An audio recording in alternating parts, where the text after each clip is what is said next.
And there we are, ladies and gentlemen. We have our room code EJPF.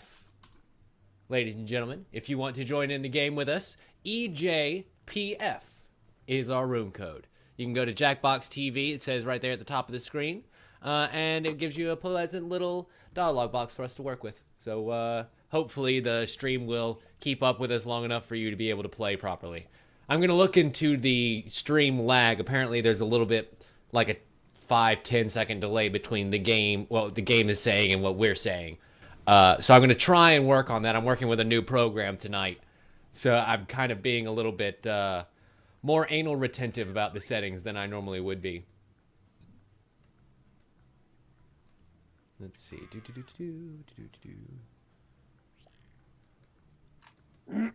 All right, I think I'm in there. As am I. I like your little thumbs up. Are you using the computer this time, or are you still using your iPhone? Nope, still on the iPhone. Fair enough. It'll just be a true drawful experience tonight. Sweet. So we got 8 players in here this time. Nice. Yeah, I love a nice full game. So let's see. We're picking up about where we left off. We were talking about getting getting pulled in a lot of different directions for Rooster Teeth, and how that kind of is very different from the independent contractor lifestyle that you were used to before. What would you say are like some of the things that you have been well? We kind of talked about some of the skills that you've been able to pick up. What about like the network connections that you've been able to make? How important is the people work of it? Oh, that's definitely, at least 30% of the job is just knowing who to hire and how to find the things that you need.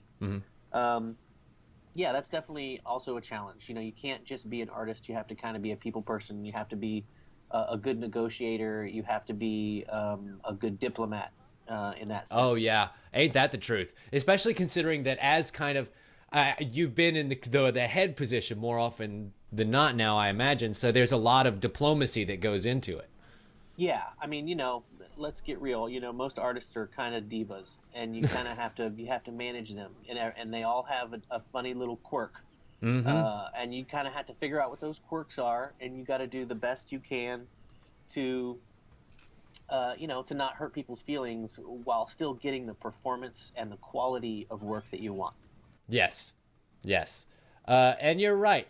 We actors can be very fickle little things. They are basically thinking reeds when it comes to a lot of performers and creative types, because they have to be so sensitive to portray the things that they have to portray that they tend to pick up on a lot of unintended cues, I guess is a good way to put it. So when you are being in work mode and you say, run away quickly doing what it is you're doing, they think that you might be snubbing them or something like that. So you have to kind of balance being personable with getting the job done at the pace that they want you to get it done at. Yes, it's tough because the job is very demanding. And by the way, here my little window for my drawing is completely flubbed. I'm only getting a quarter of the thing that I would normally draw on. So Really? who knows? We'll just see how my drawing goes. I just put a big line through it at the end, but it won't even let me send it. So it's unlikely that my drawing will go through this time. But that's okay. Maybe it's better I just talk while everyone else draws. Fair enough. Anyway, so yeah, getting what you want and not stepping on everyone's toes along the way is really tough when they want things quickly and they want them now. So yeah, I mean that's being a people person is a huge part of this job. Yeah. Like when you're having to negotiate with the director, the camera guy, the lighting guys, the grip guys, you kind of end up having to learn their vernacular a little bit. Is that true?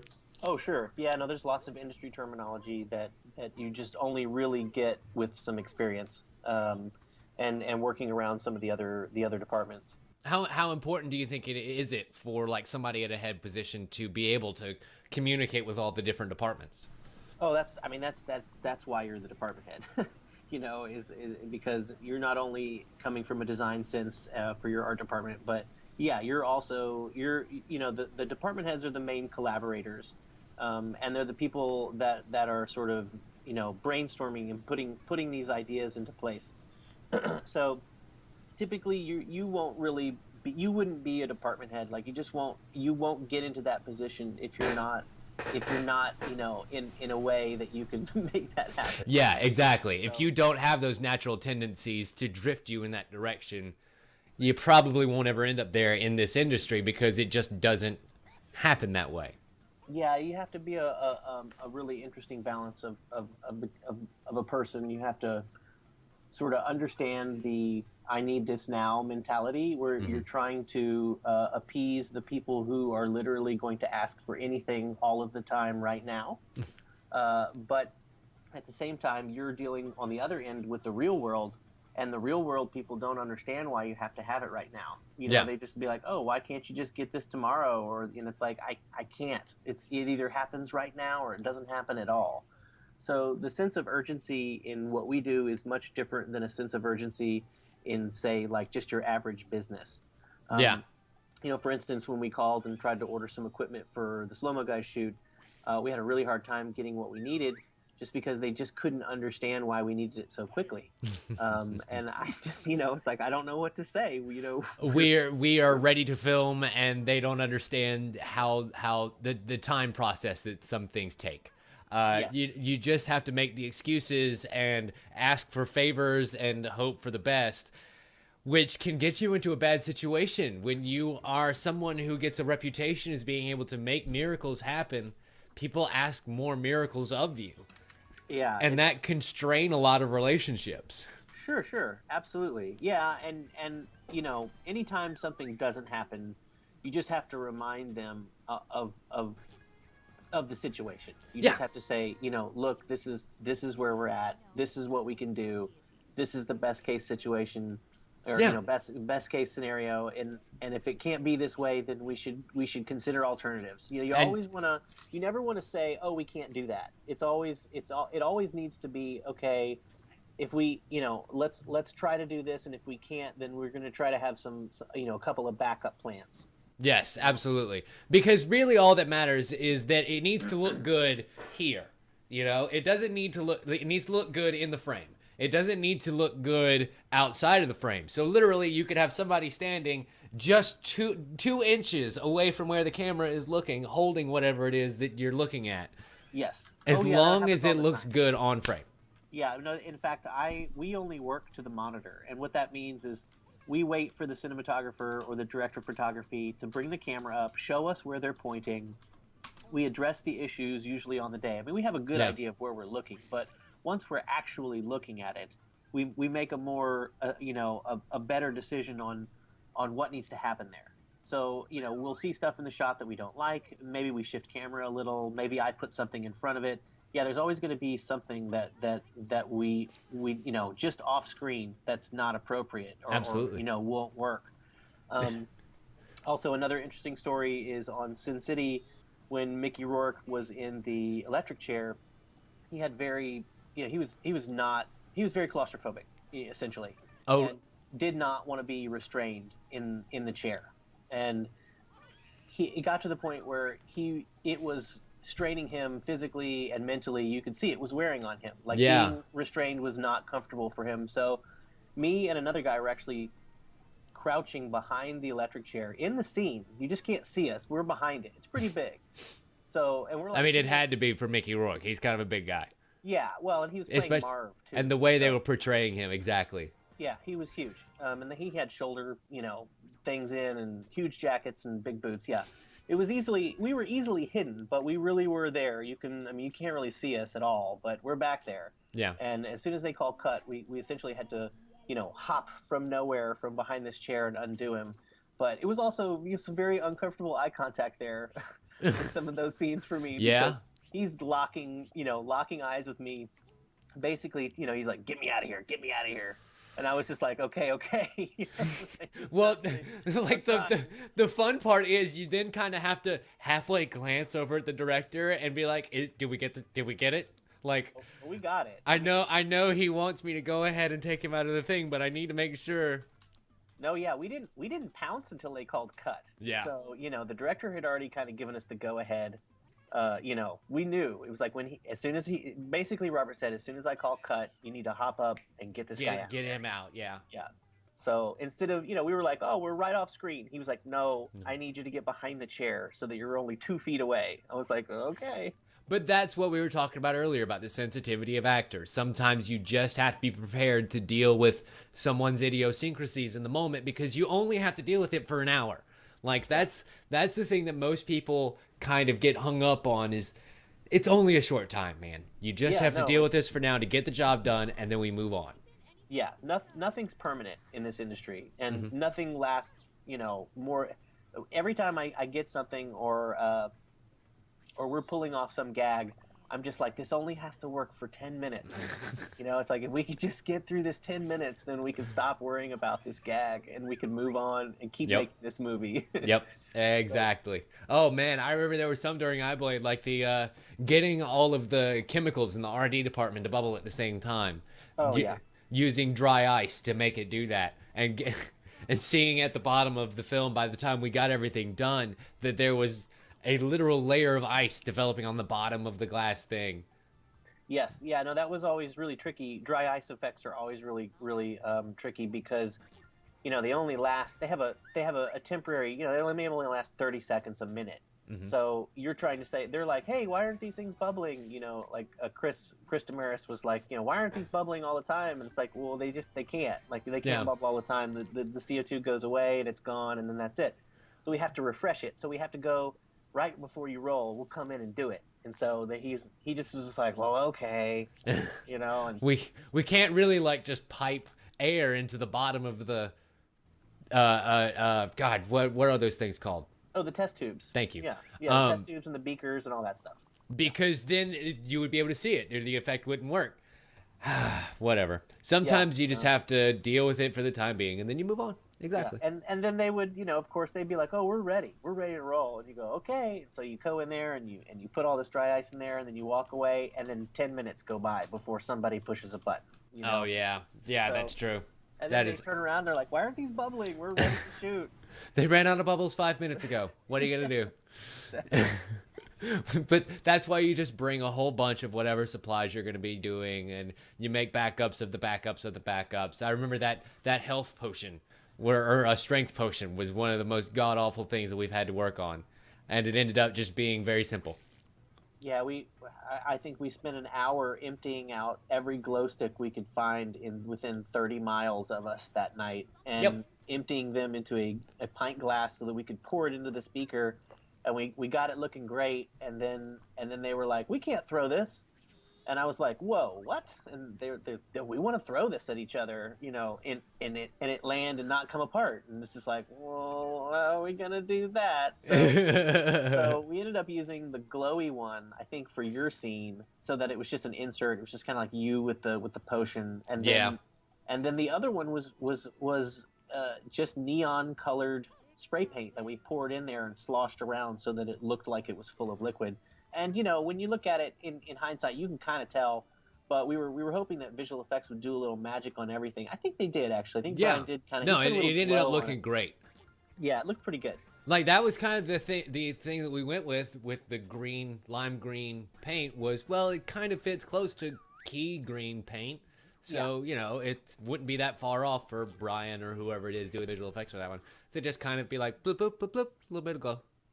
Perfect. Yeah, exactly. And, a lot of the things that we do, they don't have to look fantastic because it's going to be during a stunt scene. It's going to be flying through the air, and it's going to be a green blur. So, a lot of times you have to make an assessment of how important this scene is and how important is the thing that we're doing. Right. Does it matter? Yeah, you can't get hung up on the small details of a very tiny snippet of a scene that's going to be shown for all of 5 seconds. Right, and that's the key. And everyone always kind of has some fairly deep criticisms of Rooster Teeth sometimes like that. They'll be like, oh, it was just trashy, or they just didn't spend enough time on that thing. And it's like, man, you guys have no idea what we're trying to manage. And it's just like, we're giving you all we've got. You'll get it. Yeah, no, you're exactly right. I mean, you give everything you can to pretty much every product you can, but the problem is sometimes you just run out of money, time, materials, patience, time. because time is that important when you're dealing with these things. I mean, Jesus Christ, you know. You'll get a kick out of this. We were doing the Fusion Confusion short with the Summoner's War, and I had to make the big giant pad out of corkboard. I actually had it pristine the morning of, and I walked out of here that morning with it in 4 pieces, and everything was perfect on it. And I set it on the back of my car, and along with my Dremel kit, and got everything ready to go. Picked up the stuff from the back of my car, turned around, tripped, and everything just crashed onto the pavement, knocking huge gashes into the middle of this prop. Like, all 4 inner corners were just completely shaven away by the way that the Dremel kit was sitting on top of it. And I was just devastated. Yeah, I mean, that sounds like exactly the kind of shit that happens. Yeah. It's just, you know, Murphy's Law. Is there a possibility it's going to break? Yes, absolutely. And yeah, that's one of the biggest frustrations of what we do, is because we get something looking perfect and we spend all this time making it pretty, and then some stupid little thing that doesn't have anything to really do with the process or the construction or the painting, which is where you're being so careful. Yeah, that's just one of the hugest frustrations, when something terrible happens to something, or it goes missing, or, you know, a Teamster, you know, rides his truck over it or something. God. It's just, you know, thankfully, I was able to take it and kind of shave down all the edges. And when you put it together, because it was the same inside edge, it kind of made this diamond indentation in the middle of it, a little bit of paint over it. It looked like it was supposed to be there. But that's that kind of on-the-fly fix-it job that you have to do. Yeah, I mean, and that's why I was like, you know, you kind of have to have stuff around with you all the time to be able to manage a fix, because it's very rare that you build a prop and have it make it, you know, from start to finish without some pretty serious damage. Yeah, ain't that the ruddy truth? I mean, we absolutely destroyed things on Laser Team on a daily basis. And, you know, I mean, we rebuilt those props at least 4 times. Over 40, you know, every 10 days we ruined something bad enough to have to do it again. I'll bet. I mean, you're dealing with a very destructive bunch, to be fair. Well, and we had a lot of stunts. Yeah, exactly. And there was a lot of sort of, you know, all that stunt play and action was not nice to our props. They were very hard on the props. Yeah. So yeah, we had LEDs, you know, falling out of their enclosures, and batteries frying, and electronics getting zapped by sweat. Oh God! There's just a whole host of things that just, you know, there's nothing you can do. You just have to make it again. Yep. And you have to make it in a semi-timely manner, and you have to make it look exactly like it was, because continuity. Yeah. Like, well, that continuity is a whole nother, you know, thing. Oh yeah, no, we could spend an hour talking about work you do for continuity purposes. Jesus. Yeah, but if you really want your continuity to be good, then you have to have a script supervisor that looks for those things all the time, which we did. Mm-hmm. And that was a huge help for me, because that way I can focus on the art and the design. Like, I can focus on the real world, while someone else worries about, you know, whether or not there was a smudge there or not. And sometimes that stuff just is just not as important as, you know, don't get me wrong, they're Easter eggs, they're mistakes, and fans love to spot those and critique those, but at the same time, like, there's just only so much that we can do within the limits of what we're doing to avoid that. And we try, but that's really tough. Yeah. No, you're absolutely right. But you just do the best you can, and it works out in the editing room most of the time, thankfully, you know. Yeah, well, and we have, luckily, visual effects is so improved from what it used to be, and they are a much bigger part of filmmaking now, and they do a tremendous amount to help the movie look the way it should when we don't necessarily quite get it there.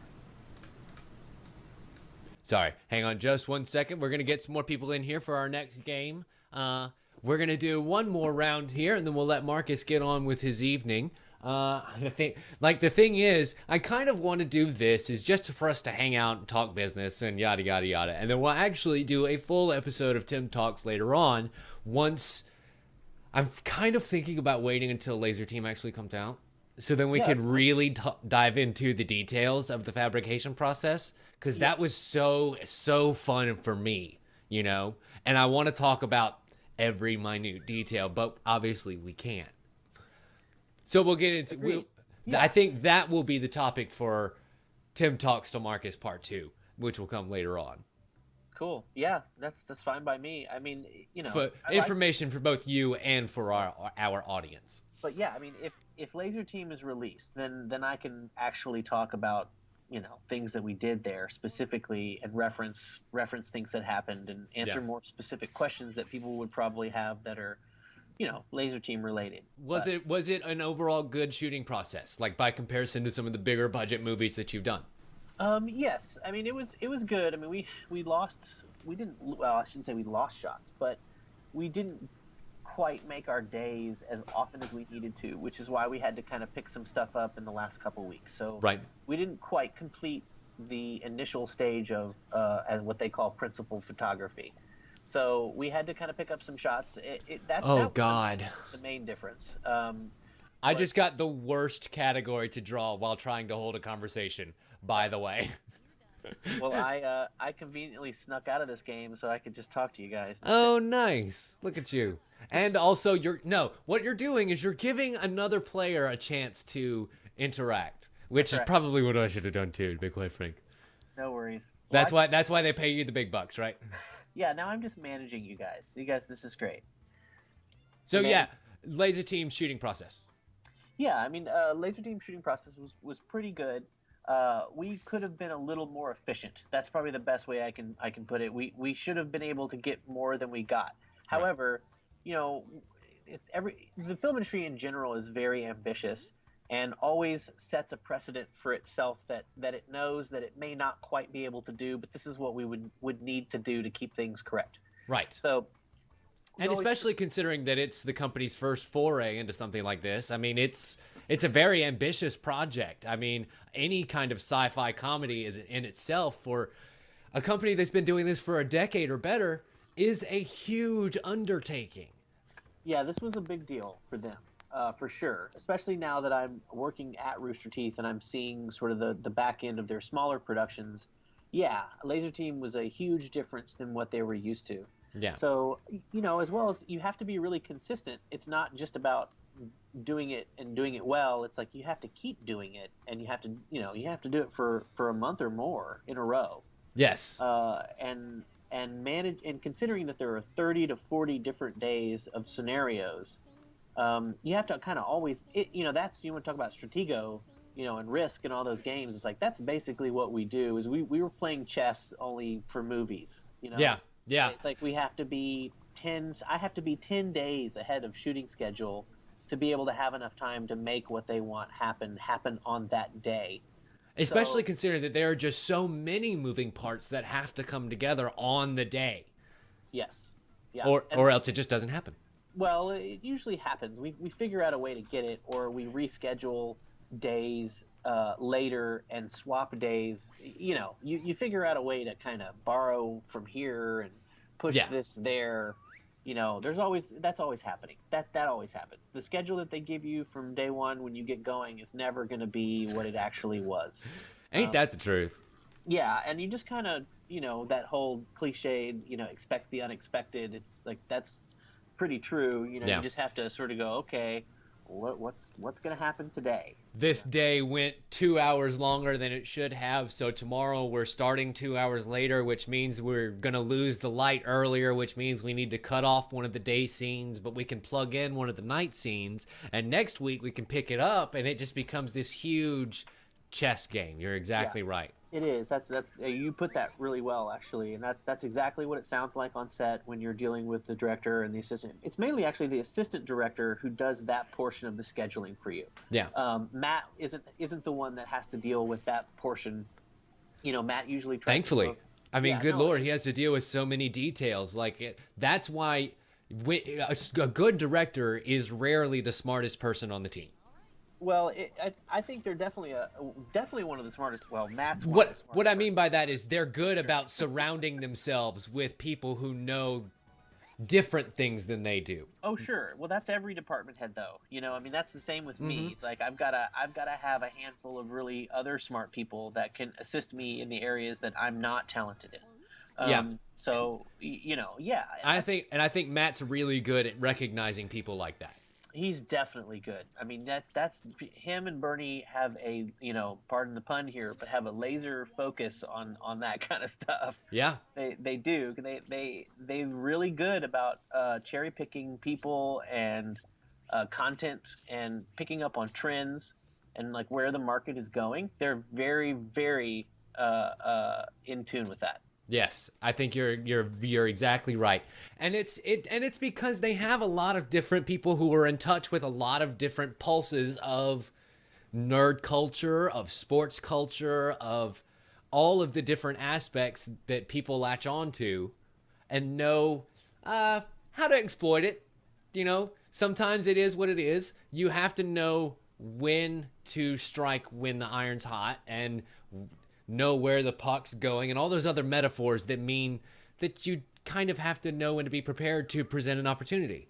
Sure. Yeah. No, they definitely. Well, and they've made their own, opportunities now. Yeah. They've gotten far enough now that they can kind of take the high road and just sort of like hang on for the ride and pick people up along the way. Mm-hmm. So, yeah. No. But Yeah. you have to have a huge vetting process for something like that, because you're going to be spending so many hours of so many days of so many weeks with those people. Oh yeah. Well, I mean, and I didn't really even get the laser team job for a good 6 months. I mean, I Oh think yeah, I did, I'm not just talking about RT. I'm talking about Yeah. in the entertainment business in general. There's a huge breaking in process to any of it. Oh sure. Yeah. Agreed. I mean, But then specifically RT, yes. Yeah, and I had a pretty good in with Rodriguez. It was kind of I was working at a hardware store, and Robert's assistant director basically was getting hardware. Oh really? Yeah, and I was just kind of going through things, and I'm like, yeah, I'm really interested in that, and I'm a studio artist, but I'd love to make props and do weapons and do that fun stuff. He's like, oh, that's cool, because I do some of that stuff, but I'm not the art guy. I'm just the assistant director guy. And I'm just the guy that coordinates all the hiring of guys like that. So I mean, this is convenient. yeah, and I was young. I think I was maybe 20, 22, 21, 22.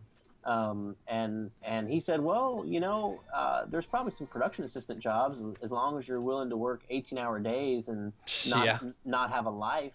And he said it with it was sarcastic, but not really. Yeah, no, I mean it's the sarcastic candor that has to come with this business of, no, it really is a thing. I mean, you can deal with it, and it's not as harsh as I'm making it sound, but it is an obstacle you have to overcome.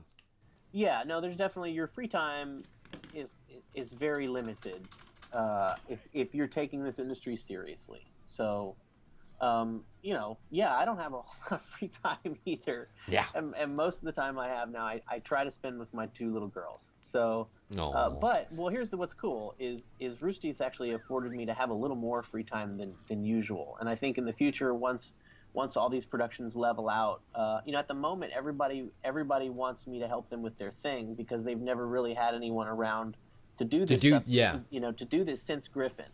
So, Yeah. They haven't had someone to help them with our art department at all.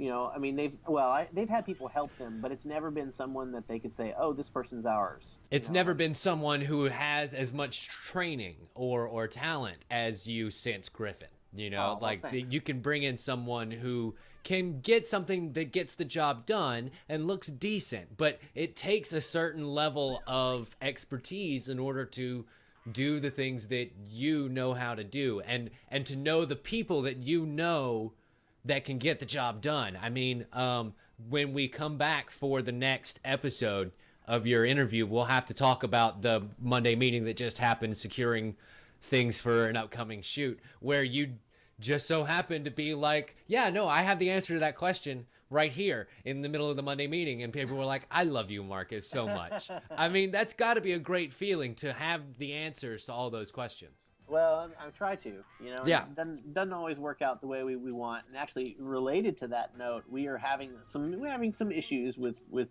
some of our equipment right now.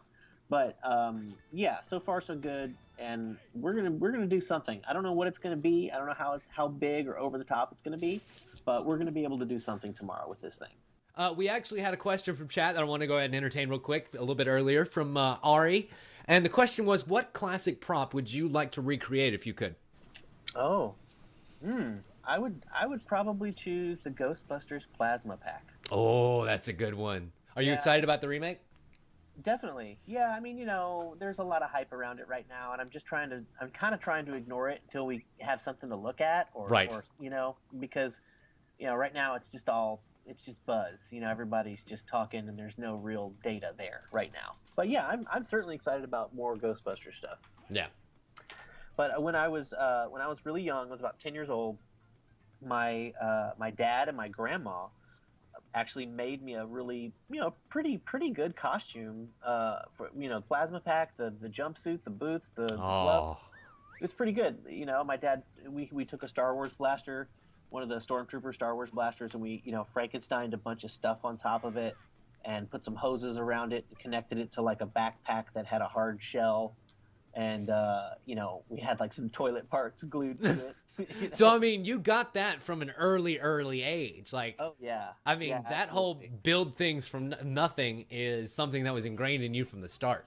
Oh sure, yeah. I mean, Yeah. my dad was a graphic designer and an illustrator. Like back in the day, there were no computers when he was a graphic designer. Right. So if you were a graphic designer in the '80s, you had to be an illustrator. You weren't, you didn't use Photoshop. There just wasn't around. It wasn't a thing.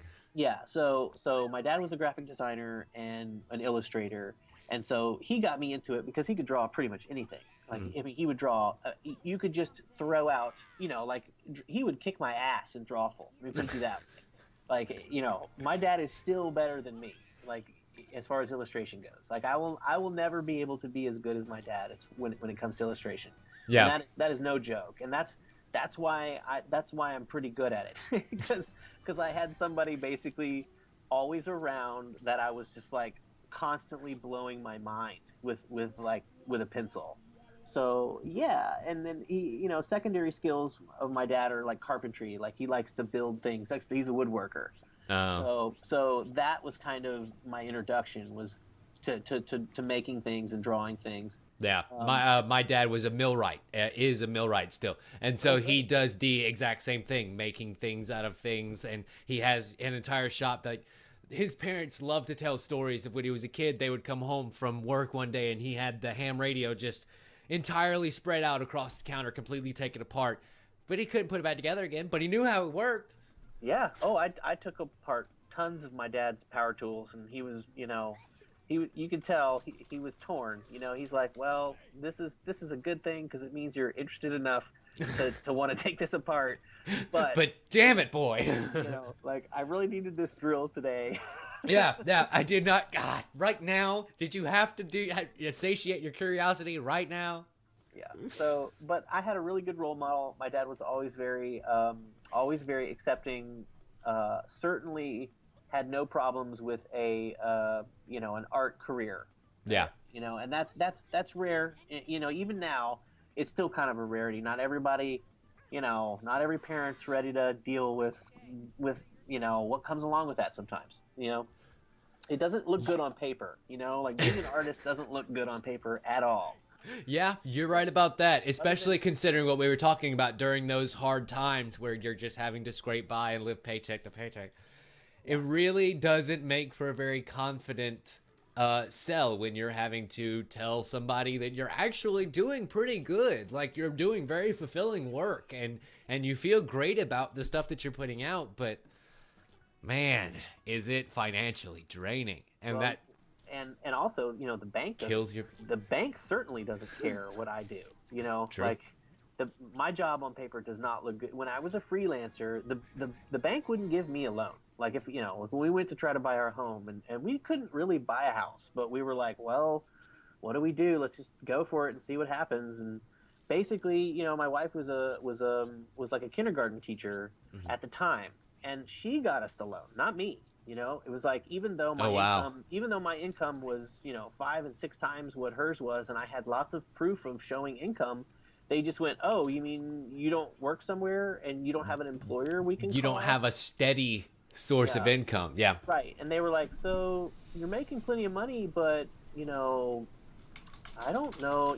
It was just lots of Yeah. questioning what I do, and how is what I do, a good enough reason to get a loan. And it was just, Is it a front?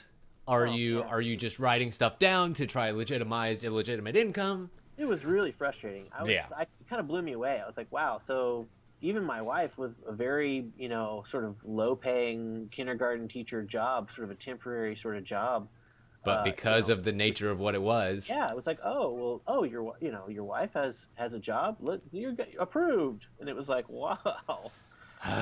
you gotta love it. Like, yeah. So even though they were like, yeah, we don't know, we don't understand what you do, so we can't give you a loan, was essentially what they told us, at first. So, We got another question from chat here from the Ladder Man.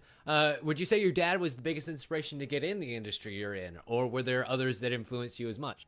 oh, yes, he's probably I mean, well, I don't know if he's the biggest influence on getting into the film industry, but he is definitely my biggest influence for sure. Hmm. I would probably have to credit some movies and some directors probably that got me there. The Predator series, any of the Ghostbusters movies, lots of comedy spoof movies, the Zucker brothers. I love that stuff. Yeah. Um, you know, any Most of the sci-fi, Blade Runner, Top Gun. I mean, I'm just throwing movies out of thin air right now, but these are all things that certainly led me to, Yeah, led that me there. captured your imagination and made you wonder about the circumstances surrounding the experience that you're watching and not just absorbing the product. Like, I think that's an infection that sort of gets into you once you work in the business, is you no longer can watch things as an objective observer, I find. I don't know if Oh you. yeah, no. Listen, I can't. I mean, I'm almost ruined on watching movies now because I just know too much Yeah. about how they're made, and I it's but I you have know fun. I have fun trying to imagine what's going on outside of the frame, and I like knowing the outside of the process, because then I don't know. I feel like I can get a more complete experience of what actually. I don't know. I'm weird, so No, yeah, I like that stuff too, and I, obviously, I look for the good production design. For example, a good contrast here is Prometheus, and the reason I bring it up is because it didn't really have a lot of success. It wasn't, even though I thought it was an amazing movie visually, and production design and art direction for that was just stunning, yeah, and the props that they made looked fantastic. I mean, everything about that movie was visually beautiful, but just something about the movie just didn't stick with audiences, and they just didn't get a huge response here. I was kind of surprised. yeah, Now, granted, some people didn't want it to interact with canon of the Alien series and all that stuff, and it was too, some people had like religious connections that seemed too obvious, like religious themes well, were like too heavy. And, supposedly a lot of those Aliens fans will be satiated soon with Neil Blomkamp, so I yeah. wouldn't be worrying for too much longer. Yeah, but you know what I mean, though. I just Yeah. remember when I first saw that movie, I was like, that movie was amazing. It was just beautiful. Just everything about it, just beautiful. I just loved it. And then, But so you're you know, able to kind of separate the work from the movie, and yeah, kind of like study things. definitely. No, I'm almost never looking at the faces anymore, and that's that's kind of the difference, is Yeah. that I don't really, even though it's about the actors, and that's where the directors are hoping you're looking, is at the eyes, so that you don't notice the stuff that the art department flubs in the background. But yeah, I'm certainly looking in the background. I'm looking at dynamic lighting. I'm looking at color palette. I'm looking at paint choices. Yeah. Texture on the walls. Yeah, I'm looking at all that weird stuff. But I mean, honestly, that's the fun part about watching a movie for me. It's not necessarily, you don't have to have the best movie, but if you're visually stunning, I'm hooked. I agree. I've actually gotten on a recent kick of watching a lot of the BBC nature documentaries. especially like the David Attenborough stuff, because he does so many amazing things with so many new cameras and techniques that it's just visually stunning. And then you have to imagine the new technologies that had to go into something like that. It's amazing. Like, he did this one about a 3D presentation on plants. And he had to use a lot of 3D time-lapse cameras. Are you kidding me? That's crazy. Yeah, it's cool stuff. The state of the art's changing really fast. Digital technology in general is changing things just tremendously. Yeah. You know, Gavin and his freaking Phantom. Yeah, good example. Yeah. I mean, that's insane. I want the Phantom, but I want macro. I want miniaturized macro Phantom is what I want. Oh, that would be so pretty to be able to get down on a macro scale. Yeah, I would, because I always thought that was a great movie. Is it Microcosmos? Have you seen that movie? No, I haven't. I think it's Microcosmos or Microverse. It's something like that. People should check that one out. It's great. It's basically just all macro footage. High definition, ultra high definition. Of course, this was a couple years ago, but I bet it still looks amazing. And it's all just sort of like the little universe within the universe, so to speak. And you focus on the little bugs. And yeah, they got a good example. Is the film opens with somebody mowing the grass, and then filming all the chaos that happens underneath. Oh, that would be awesome. So it's not so much that the macro is underneath the lawnmower. They're just focusing on like life under the grass as this is happening. Yeah. It's pretty cool. It's kind of like war. You know, it looks like somebody's being bombed and. Oh man, like it'd be really cool. And, it would be really cool to kind of juxtapose, say, like the 1812 overture or whatever, some kind of big, powerful war music over the top of that as you're watching everything fly. I think that'd be kind of a fun little artistic project. It's funny you mentioned that. The soundtrack's pretty good. You should totally watch that movie. It's a great little flick. Sweet. I will definitely check it out. Well, yeah. I think, ladies and gentlemen, that brings us to the end of this game and the end of our little drawful session here. That has really flown by, and I'm very satisfied with the way things are now. So I think we're going to leave it off here. Let me go ahead and get out of this before we say the final speech here, so that way nobody's tempted to start a new game on me. Okay, ladies and gentlemen, thank you so much for watching this episode of Tim Talks Live. I hope that it's been a fairly enjoyable experience. I've tried to keep everything going on the fly at the same time and be engaging and play the game and draw things in a somewhat reasonable manner. It's been a treat. But I want to thank my guest Marcus for coming on and talking with us for a little bit. I hope you had fun. I did. Thank you. And I'll do it again. Just let me know. Absolutely. And next time we'll get your face on here. We'll do the full episode of Tim Talks, sit down, chat for a full hour, and dive deep into Laser Team once that becomes a real thing. Until then, look for more of these live streams here. Hopefully we'll do one within the next 2 weeks. It looks like my computer problems are now over, so that's freaking cool. And hopefully you should expect more videos from me coming out very, very shortly. The VOD for this will be up when you're watching this on YouTube. That's when it came up. And hopefully very soon for those who are watching the stream live today. Thank you so much for watching, everyone. You've been watching this on twitch.tv/TimLeftwich. You can find me at youtube.com/TimLeftwich. And on twitter.com @TimLeftwich. Marcus, where can they find you? Oh, well, I'm on Twitter at Marcus Grisor for the moment. That's where you can find me. I guess I'm on Vine too, but I don't really go there a whole lot. So Twitter's where you can find me. Yeah, and is there anything specifically you would like to plug before we get out of here? No, I'm just here because I wanted to be. Not here for plugs. Sweet, man. Well, thank you so much for watching, everyone. Join us next time when we will continue playing, probably Drawful, probably something else, who the hell knows.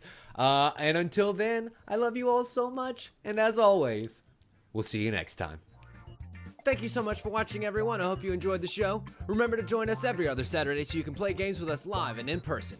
This was a very special treat to get to do for you all, and I'm so glad that it worked out as well as it did. My guest was amazing, the chat was awesome, and I can't wait to do it again soon. So as always, we'll see you next time.